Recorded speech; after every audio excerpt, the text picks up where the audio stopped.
The long journey to Johnny's Pastrami starts in Gallipoli, Turkey in 1909, when a young man named Ishaya Passy immigrates to the United States. He arrives in New York City on the 17th day of November 1909, aboard the SS Alice, where he takes the name Sam Passy. The language he spoke was 14th century Spanish known as Ladino, Castellano. This was a language his ancestors brought with them from Spain when they migrated to Turkey. He makes his way to Pennsylvania, where there is a large Turkish population. This is where he meets Luna Abalofia, whose family also came from Turkey. In 1912, the two were married and they decided to make the journey to California to be close to Sam's brother, Morris Passy. They settled in downtown Los Angeles, and Sam would go to work at the Chase Market on 7th Street, where he worked as a clerk. At this time, Sam and Luna now have 3 children, Angelina, Pauline, and Albert. In 1917, Morris and Sam Passy, along with 4 other Sephardic Jewish tenants, opened the very first stalls at the new Grand Central Market. This was on the ground floor of the Homer Laughlin building at 315 South Broadway. Morris sold fruit, and Sam was a fish vendor. As Los Angeles was growing into a modern metropolis, the Jewish grocers were the forefront in the grocery store innovation. This location, being across the street from Angel's Flight, allowed them to better service the large Victorian homeowners atop Bunker Hill. As their business grows, so does the family, now to include Eddie and Eli. The boys grew up in a downtown area, going to school and working with Sam at the market. All 3 boys went to Dorsey High. They were all very active at school, especially in football and sports. Albert, the eldest son, attended USC, where he majored in marketing and merchandising. After his graduation, Albert took a job at Zucker's as a buyer, where he learned the garment trade. With the start of World War II, Albert enlisted in the Army in 1943. Following his brother, Eddie enlisted into the U.S. Navy. He served as an admiral's aide, and in that position, he worked in London and much of Europe, including Paris, until the war ended. Eli also enlisted in the Navy and served aboard the USS Putnam in the Pacific until the end of the war. After the war, Eli and Eddie returned home. Eli went to work at the Shrimp House in downtown Los Angeles near City Hall, selling hot dogs, hamburgers, and shrimp baskets. Eli married Esther Alteras in 1947. Her family was also from the Passy's hometown in Turkey. They had 2 children, Karen and Steve. Eddie went on to work for the Department of Water and Power. And on the weekends, he would work with Eli at the Shrimp House. About this time, Eddie was to meet his future wife, Sonya Kirsch. Sonya's parents, Saul and Malka, both originally from Poland, migrated to Venezuela, where they met in Caracas and married in 1930. Sonya was born in 1931. They returned to Poland, where Zelda was born. And in 1946, they arrived in the United States. Eddie and Sonya met at a Heil-sponsored dance held at LA City College. Sonya was a student at UCLA and lived near Adams and Crenshaw. She told me that in order for her to go to this dance, she would have to take 3 buses. She also tells me that she was a good dancer, and so was Eddie. At this dance, Eddie offered to take Sonya home in his car so that she could stay longer and dance with him. Sonya soon fell for Eddie, and he proposed to her on her 18th birthday, and they were married on May 25th, 1950. Eddie continued to work weekends at the Shrimp House with his brother Eli, learning the restaurant trade and continuing to work for the Department of Power during the week. Around 1950, 1951, the Shrimp House was given notice that the city was taking the land to develop the new downtown. They gave them a year to vacate. Eddie told his brother Eli that he was not so happy working at the DWP and would love to get into the restaurant business full-time. Eli thought this was a great idea. So while Eli continued with the business in downtown, Eddie went on a quest to find a suitable location for their business. His vast search of the west side of Los Angeles found an existing restaurant for sale in Culver City. This is the earliest picture we could find. We know there's a 1957 car in there, okay? The business was called Johnnie's. Eli and Eddie both agreed that this property would be just right for them. With help from their father, Sam, they negotiated a deal with the three owners for the purchase. Eddie and Eli Passy were now the very proud owners of 4017 Sepulveda Boulevard and Johnnie's Pastrami. The business had a beautiful sign that would be too expensive to replace, so they decided to keep the name Johnnie's. It's funny, in our research, the previous owners, all three of them, none of them were named Johnnie. So we're not quite sure where the origin of Johnnie's comes from, but it's still a mystery. If anybody finds out, please report back to us. The year was 1952. Eddie worked Johnnie's until Eli was able to join him. The store's original hours were lunch and dinner, closed by 8 p.m. Eli, Eddie, and Sam watched the area to see what the kind of potential customer traffic they could gain. With so many bars and bowling alleys in the neighborhood, they decided to take advantage of the late-night crowd and keep the restaurant open until 3:30 in the morning. Eli and Eddie preferred to train each employee from the ground up, from busboy to duties in the kitchen, including seasoning, cutting the pickles and the meat, and eventually working their way up to cook. They also trained each waitress, including Sonya, who was to be called the emergency waitress. Sonya told me and my dad that while she was busy raising the family, her three children, Stan, Bonnie, and Maureen, that sometimes when a waitress would call in sick, Eddie would get on the phone and call her at home and say, "Come now!" So Sonya would drop everything and get over there as fast as she could. Eli and Eddie continued to perfect the menu and to improve the property. How many of you remember paying 70 cents for a pastrami? Or even $1.10 for the shrimp basket? They created the world-famous recipe for their pickles by testing different herbs and spices. They also would perfect the French dip pastrami sandwich, their most popular food items. They also served hamburgers, hot dogs, and my favorite, the deluxe shrimp plate. They added an open patio and a fire pit to the south side of the building, allowing for their growing customer base and giving them a fun atmosphere to eat their meal.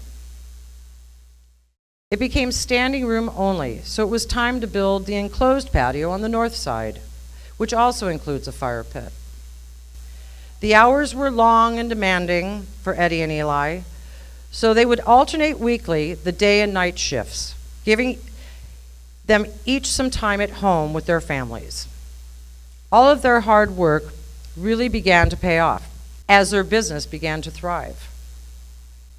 Robert Leon Bass, the son of Lithuanian immigrants, Gershom and Zephora Bass, was born in Marseille, France, on December 22, 1924. The Bassett family immigrated to the United States and arrived in New York in 1925 when Bob was 3 months old. They made their way to Pennsylvania, where Bob's sister Ethel was born. The family eventually settled in Boyle Heights, California, where Bob grew up. He went to Roosevelt High, where he played football. He also went to Berkeley for a year before enlisting into the U.S. Army. While in the Army, he received many medals, including the Purple Heart, when he participated in the liberation of the Mannheim prison camp in Germany. After the war, Bob met his future wife, Zelda Kirsch, the sister of Eddie's wife, Sonya. Zelda was working in downtown Los Angeles for a billboard company, and Bob worked for a janitorial supply. Bob and Zelda were married on October 9, 1954. They had 2 children, Jerry and Ellen. This marriage would eventually lead Bob to Johnny's Pastrami. In the meantime, Bob moved his family to Lucille Street, adjacent to Culver City.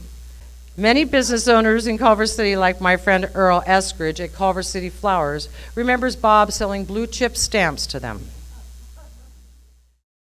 Around this time, Bob would begin working part-time for his brother-in-law and Eli at Johnnie's. He learned all the duties of the restaurant and worked the weekends from 6 p.m. till 3:30 in the morning, never finishing his day before 5 in the morning. In 1962, Eli decided it was time for him to leave the business and move on. Eddie now had a very big decision to make about Johnny's future. He asked Bob, his brother-in-law, who had been with them for a few years, if he wanted to purchase Eli's half of the business, and Bob agreed. Eli's family would retain their half of the property until 1984, when Eddie would buy the land back. Eddie helped his brother-in-law with the financing, and they were now partnered in a new chapter of Johnny's Pastrami. It was not easy to raise their families and run their businesses with the long hours and work schedule. It would become a real family affair. Most of the family members would work and grow up at Johnny's. When Zelda, Bob's wife, was at the restaurant, she would handle the takeout orders and work the register. His daughter Ellen has fond memories of going to work with her dad on the weekends. One of her first jobs was to fill the ketchup bottles, bus the tables, and eventually work her way up to waitress.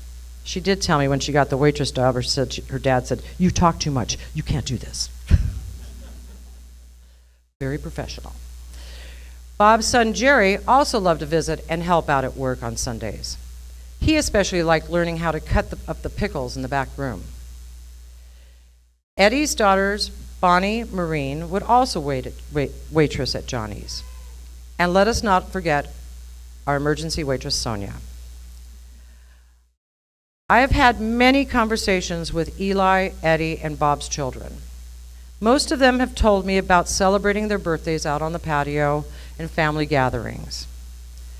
Karen Passy Valadares, Eli's daughter, remembers the pickles coming in a big round wooden crate. She told me she would eat handfuls at a time, and the funny thing was she never got a stomachache. Eddie's secret recipe of spices for the pickles made them so amazingly good and unforgettable that recipe has never been revealed to anyone but trusted employees, many of them who have worked at Johnny's for over 30 years. Sonya and Zelda's father, Saul Kirsch, had Saul's Auto Top Shop on Vermont near Wilshire, and for years he made all the tablecloths for the restaurant. He always said, "It was a joy for me to make them for them." To maintain the atmosphere, they made sure that the restaurant would always stay the same. The jukeboxes, the booze, the color scheme, even the umbrellas in the patio have never changed. They are still the originals that have been painted over many times. Just ask Sue. If you're on the south patio and you look above the windows, you will see one of the original neon signs that once stood in front of the building. Bob and Eddie were always out front cooking and greeting each customer. Ellen remembers that when a good song would come on the jukebox, both her dad and Eddie would dance while they were cooking. The new partners worked hard to continue building their business, and with Tito's Tacos next door, this location became the hottest spot on Sepulveda Boulevard. According to Sonya and Zelda, the boys believed that the secret to the success of a business was to take care of your employees and that the customer was always right. Sonya shared with me that the first 15 years of the business, Eddie and Bob were not able to take a lot of time off. But because they had trained Refugio, Hoovy, and Greg so well, they could finally take those long-needed vacations. They cruised and traveled the world.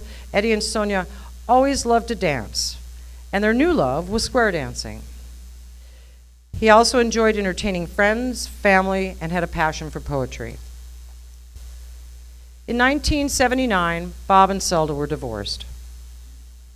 In 1980, Bob asked Cindy Festa, who was a regular customer of Johnny's, if she had an older sister, and she replied, "No, but I have an older mother." They laughed, and Bob was introduced to his future wife, Sue Werner. They were married in Beverly Hills in 1986. In 1993, Eddie was diagnosed with lung cancer. He continued to work every day at the restaurant, even while he was undergoing treatments. Eddie loved being at Johnny's right up to the time he passed. Eddie died on January 29, 1994.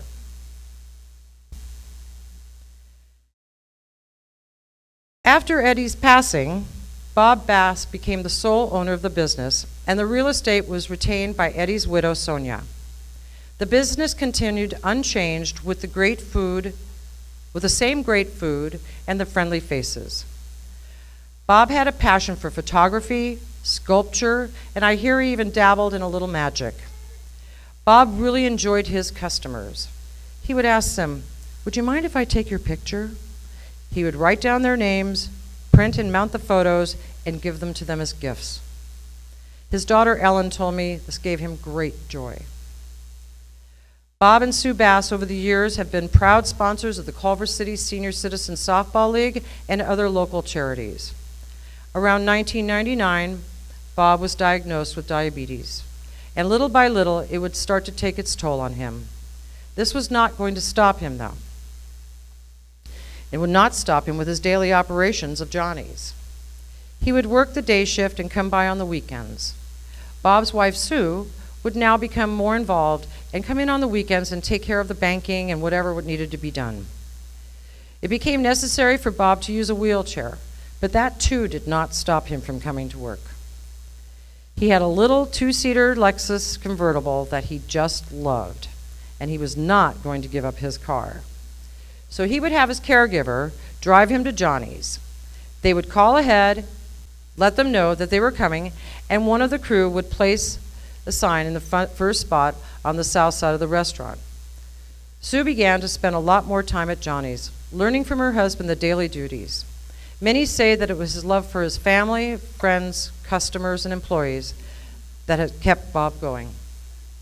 Bob would lose his fight on January 31st, 2012. He was 87 years old. On Super Bowl Sunday, the day before Bob's funeral, Adam Sandler, a regular customer, appeared on TV during the game wearing his Johnny's Pastrami hat, the hat that Bob had given him, and again later that night on the Jimmy Fallon show. When Bob asked Adam if he wanted a hat, Adam replied, "Yes, and I will never take it off." Do you suppose that was true? Many other celebrities have crossed over Johnny's threshold through the years, including Jimmy Fallon, Mark Wahlberg, Rick James, just to name a few. I also learned that Rod Serling would come in, sit at a booth, and work on his scripts for The Twilight Zone while at MGM. Sue Bass, the owners of Johnny's Pastrami, continued the operation in the same tradition as Eddie, Eli, and her late husband, Bob. Not long ago, she hosted 3 classes of 4th graders from Farragut Elementary School to come to Johnny's and learn how a small business was run. She told me how much she really enjoyed that day and that it was the cutest thing ever. After the tour, they had hot dogs and drinks, and returning to school, they wrote essays and drew pictures of Johnny's as their assignments. One day, while meeting with Sue, her son Brian stopped by and told me that he had some thoughts about this program. And the single most important person that we really need to honor is Hoovie. Hoovie started at Johnny's when he was 17, after seeing an ad in the newspaper for a busboy position. He told Eddie that he was 21 and really needed a job. Eddie caught him in the fib, but still hired him on the spot. I wonder, and do you think, that maybe Eddie knew how important Hoovie would be to the business one day? It wasn't long before Hoovie learned everything there was to know about Johnny's operation. Hoovy told me that these two men were the best bosses ever to work for. I know he truly misses them both. Refugio Solario was trained by Eddie and Bob over 45 years ago. This makes him the longest employee at the restaurant. Next would be Greg Ruiz. He too was handpicked and trained by Eddie and Bob. Greg met his wife Lorraine at Johnny's, and they have been married for nearly 30 years. You can't have a business without a little romance, right? These men continue to maintain the high quality standards the restaurant is known for. Bob's granddaughter Alexis, who also worked at Johnny's along with Lorraine, Sandy, Eric, Meg, Carla, Sylvia, Carmen, Raul, Edna, Marie, Jackie, and 3 generations of Parkers, Sue, now retired, her daughter Kathy, and her granddaughter Jessie, are just a few of the longtime Johnny's employees that greet and serve you with a smile.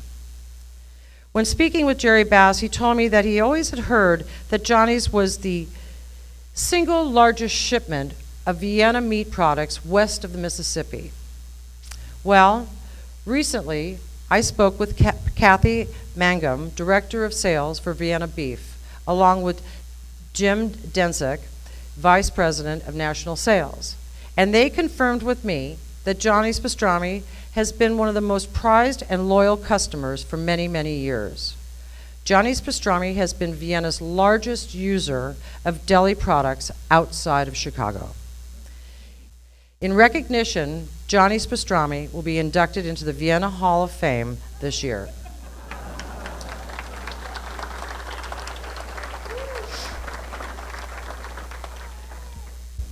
Amazing history. These two families, yours included, Sue, being the 3rd family of Johnny's owners, is amazing. Just what these people accomplished by coming here in the early teens, their ability to persevere through having something very small amount and making it into something. I'm really honored that I'd like to introduce Sue Bass, our owner, right now our current owner, Sonya Passy, Zelda,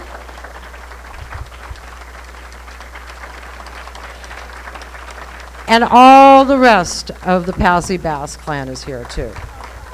Everybody stand up, give yourself a hand.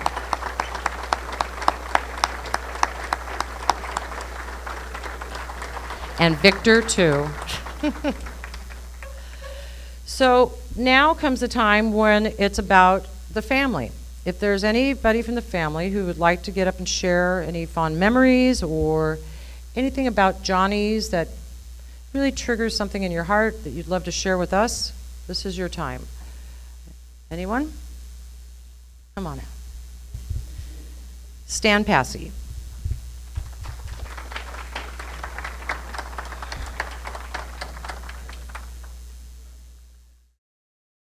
Thank you both.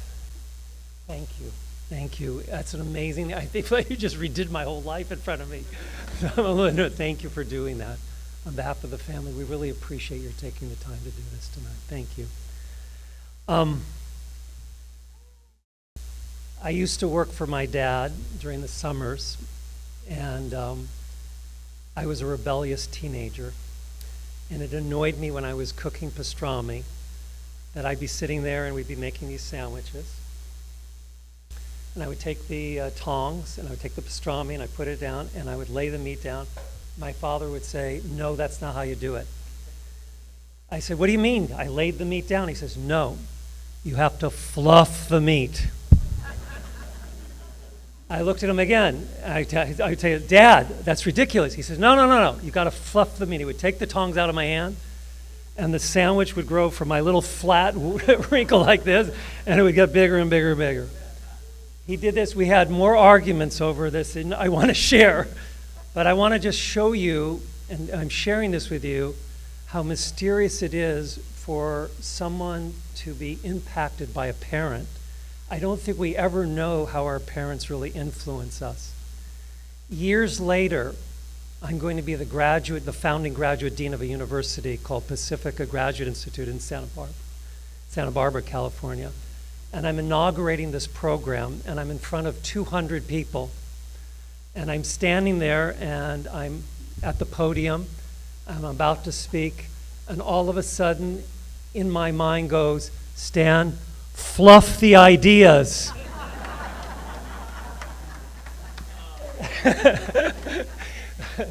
Thank you.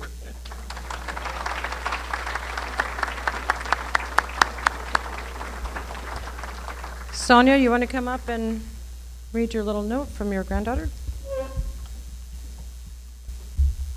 I'm Sonya Passy, Eddie Passy's widow, and I think my 3 children are here. I have 6 grandchildren. 4 of them are here. Unfortunately, my 2 granddaughters could not be, but my oldest granddaughter sent me an email and said, "Grandma, I feel so bad that I'm not here, and I want you to read this to the public." Her name is Selena, and she wrote, "Here are some memories I have of Grandpa. Please read out loud just as I wrote it. Thanks." And this is what she says. "My most cherished memory of being with my grandfather Eddie is when I was around 8 or 9 years old. When visiting my grandparents, I would wake up early before my sister, mom, and dad, even grandma, was still resting, and I would crawl down the big staircase and see my grandpa standing there in his Levi jeans and white short sleeve button-up shirt. I would run up and hug him, and together, just the 2 of us, we would sit in the dining room eating breakfast. He would dish me up some Crispix cereal, always cutting fresh fruit in my bowl, and he would enjoy his favorite cream of wheat with some brown sugar sprinkled on top. We would laugh, and he would tell me stories of what it took to run a restaurant. I would constantly press him to tell me about how he made these delicious magic pickles, but he would always respond by saying it was a secret. This ritual happened many times throughout my childhood, and whenever I miss him, I close my eyes and imagine us sitting there side by side while the early morning sun shined through the windows. I was 11 years old when my grandfather passed away, and I was completely heartbroken. He had such a warmth, and he was so full of so much love. The image of him was always the same for me. The Levi's, the short sleeve button-up shirt, that was his uniform at Johnnie's. When he passed, I asked my grandma for all his jeans and shirts, and she gave them to me. And this is hard for me to believe, but both my kids, the parents of Selena, Stan and Kate, confirmed that through junior high, to feel close to his grandfather, he wore his clothes to school every day for 1 year. He somehow managed to pick up the pants and put safety pins in order to fit him. It was incredible. And she said, it was my way of honoring him. I was so touched and happy that his restaurant is being honored today. He truly embodies what I imagine to be the American dream.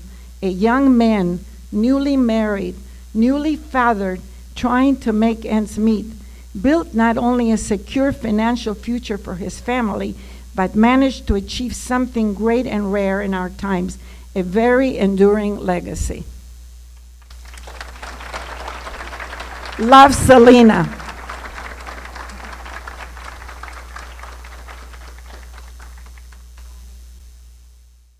Here's Zelda. Hi, everybody. When Bob started working at Johnnie's on the weekends because we were so poor and we had a baby, and he had 2 jobs. He worked 1 job, and then he came home at 5 o'clock and got ready to go to work at Johnnie's. At night, he went to work at 6:30 and didn't come home till 2:30, 3:30, 4 o'clock in the morning.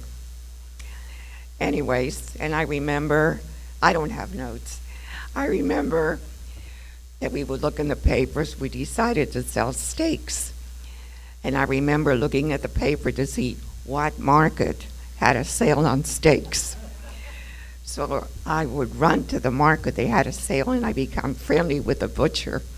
And I said, look, you've got to give me at least 4 dozen steaks, but they all have to be this size. And I said, if you do that for me, you can come and eat at Johnny's for nothing. I know when I used to work the night shift, I came home at 4 or 5 o'clock in the morning after we didn't have dishwashers. We did the dishes.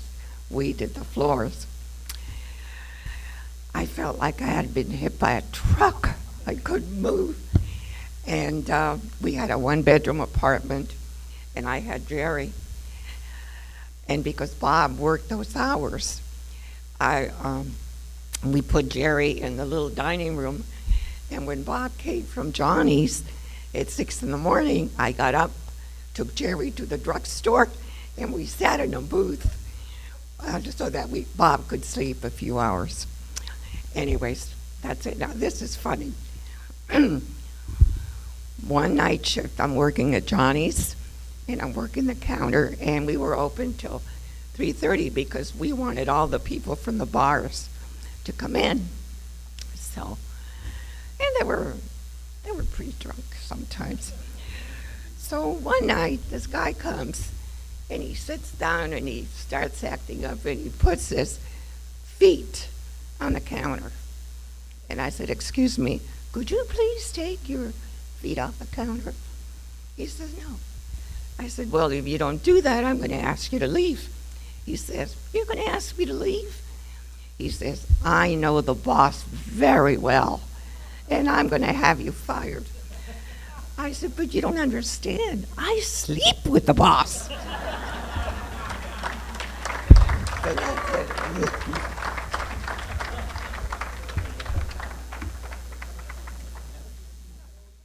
So Bob was my grandfather, and I just want to kind of give a little perspective as I'm in my 30s, and growing up, I wasn't born on the west side, and I wasn't raised on the west side. So when my friends would find out that my grandfather owned Johnnie's, it was like I became like a little superstar. And my mom's probably going to get mad if I say this, but I passed 8th grade because my principal found out that my grandfather owned Johnnie's, and I couldn't cross stage, but somehow I passed and whatever. But it's super funny to me when I think about it because she wasn't going to let me pass. But to this day, you know, when I run into people on the west side or wherever I'm at, and they find out, and it's like they just share their stories with me. And I remember being a little girl and still seeing him every weekend before he passed, and just asking him about his life before, you know, how he grew up and stuff like that. And I just want to thank everyone that works there in Hoovie. I love Hoovie. I love all of them. And everyone here who came just to show their appreciation or their memories.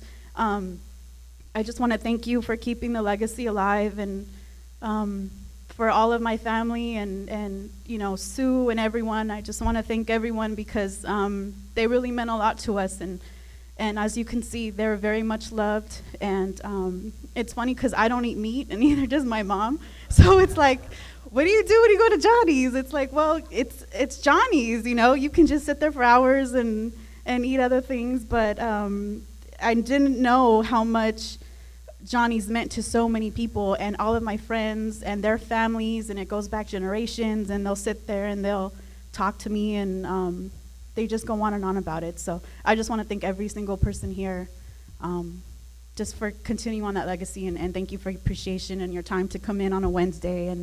And so we all thank you from my family, and that's it. So thank you.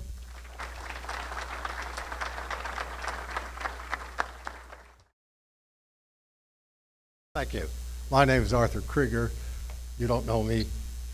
That is 30 years of my life in Johnny's. My partner Al installed with Eddie at the beginning, the 2 boxes. I joined Al in 1970, and I think we stayed there a little over 30 years. with these jukeboxes. We finally sold out. Today, the jukebox is now, that's why Sue doesn't remember me. The jukebox in those days was 45s, and it was difficult. We had some 15 boxes, if I remember correctly. And what was funny, that I really loved the two guys. Eddie, if a jukebox went out on the counter, Eddie would call immediately, Saturday night, any day, what have you. Well, the business was so good, it'd be impossible for us to service the jukebox that night. But Eddie would get nervous, so I would send out, we had a crew of 5 guys, and we'd send up someone, and I told him, if you have to wait all night, do it and fix the jukebox. But what I loved is Eddie was the jukebox man, and Bobby was a parking lot guy. Yeah, you remember that? Bob stood out there. Tito's Tacos behind it. I'm sure a lot of people that Tito's Tacos wanted to park there, and Bob made sure they never did. But I'm going to give Sonya and Sue a story that their husbands never knew, and I'll reveal it tonight. My company, we were also located in Culver City, and almost every movie you ever saw in the early 50s, 60s, and 70s had jukeboxes in, were our jukeboxes. We had the normal jukebox, not necessarily these. And we rent them out to movies. In 1970, Fox Studios called me, and they had eaten at Johnny's, obviously. And by the way, these are the only ones in the city at the time, and probably still are the only ones in the city. Anyway, Fox Studios called me, and they wanted to rent them. And I said, well, that's impossible. They're at Johnny's. So the guy said, I'll pay you $5,000. I want all the boxes pulled out of Johnny's. We need them for about a week, and then you return them. I looked at the guy and said, what are you, crazy? I'm not in the movie business. I said, go to Johnny's and film there. It made sense to me. Make a long story short, they didn't go to Johnny's, and they didn't rent the jukeboxes, because I wouldn't do that to any client. That would be the wrong thing to do. But like I said, I personally was in there some 30 years, enjoyed every year with the two guys. They were great to Trico. Trico, I hope, was fair enough to them. And when I walk into Johnny's to this day, and I still do, they don't know me about Arthur Krieger. I'm the jukebox man.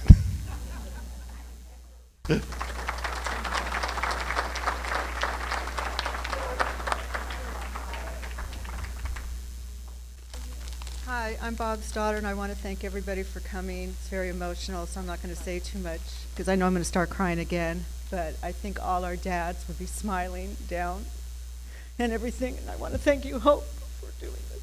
So from all our families.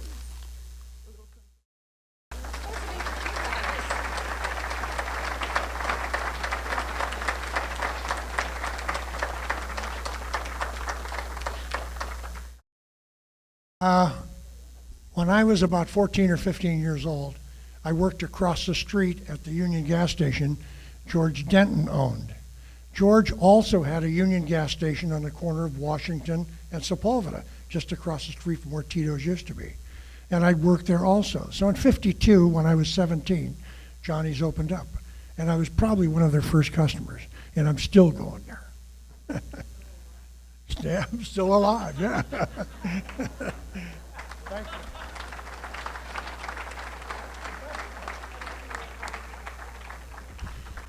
The class of 1953 and 54 from Culver High come here quite often, and one of their little meeting places, every time they come in the summer, is on the patio of Johnny's Pastrami. And Duke and Patty and my mom and my dad Dennis and many other local residents that have moved away and come back always meet at Johnny's.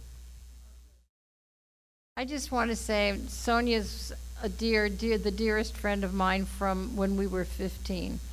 And we have a lot of coincidences going with Sonya and Eddie. And I remember Eddie's famous job at the Department of Water and Power. Maybe it was $58 a week. It was a lot of money then. It was a whole bunch and a little bit. But they moved, Sonya and I have known each other, and then coincidentally, my mother and I were living in an apartment, the West Adams district, and Sonya and Eddie were looking for an apartment. And they moved right next door to us. So we just continued this relationship, and without knowing anything, May Company, I guess, had a good deal because we both ended up with the same living room set and the same bedroom set. Now, mind you, this was not planned. They moved in. I had no idea what they, except that we had twin beds and they had a double bed. But anyway, God bless, may he rest in peace, Eddie. And Bob was a wonderful guy. I didn't know him as well as I knew Eddie, but I just have to tell you that Eddie and Sonya were our institution, and this institution, may it live on forever.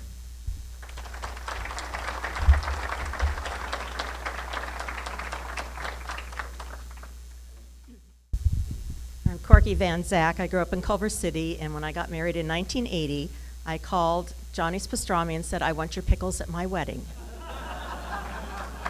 They couldn't believe it, but they did sell me a huge jar of those pickles, and they were the head of the wedding. So thank you very much.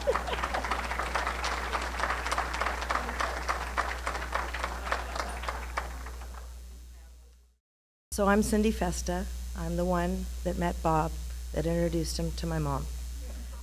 I just thought you would want to know that because my mom's not getting up to say anything. I'm not sure why, but I just wanted to say that that was probably 33 years ago, and because I was pregnant with my daughter, and I remember that was going to be my last day coming to pick up pastrami for the office. We would pick it up on Fridays. It was special, and I miss Bob. Anyways, I always used to jump at the chance to go pick up the sandwiches. So I would go there every Friday. So I got to know Bob and Eddie, and I always thought they were the funniest. I didn't think of. Sorry. Bob was a great guy. So was Eddie. And on this particular Friday, I remember saying that I was not going to be able to come and get these sandwiches anymore and the pickles. And he said, "Well, why?" And I said, "Well, I'm going to have a baby." And that's when he asked me if I had a sister. That was kind of weird. But I said I had a mom that was available, and he said, "All right, I'll take her." So I said, well, maybe I should give it a day and call her and prepare her, because I don't know if this was what she had in mind. And anyways, that was a long time, and they had a good life together, and I really miss it. And my mom runs the place now, and I gotta tell you, for 82 years old, she does a pretty damn good job. She's there several times a day. And